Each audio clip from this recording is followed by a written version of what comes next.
Of Florida, many are still reeling from the devastation that Hurricane Michael left on the city and Panhandle, but they're not letting the storm take away their faith. Our Courtney Chandler is live in studio with more. Courtney, good evening. Good evening, Sarah. Many that were once divided are now united since Hurricane Michael, and it was shown earlier today in Marianna, Florida.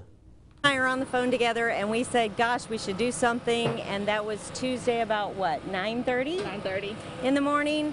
And so we then turned around and called Travis, who works for Julie, and then Julie called us, and this is what transpired. The phone started ringing, everybody started giving stuff. We had 2,500 burgers, 2,000 hot dogs, and about 60 or 70 volunteers that are out here right now putting this all on.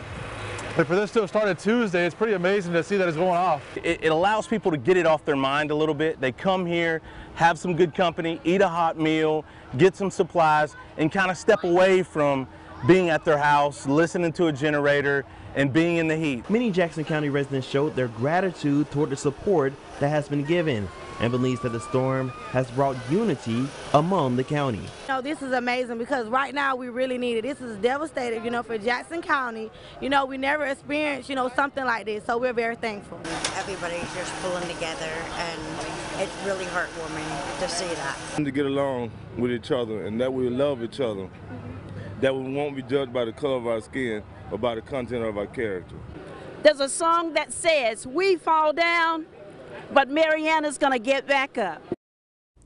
Now, about 2,000 people were fed today, and special thanks to Carpetland, Dinko Auto Auction, and Bill Kramer Chevrolet for heading up this event this afternoon.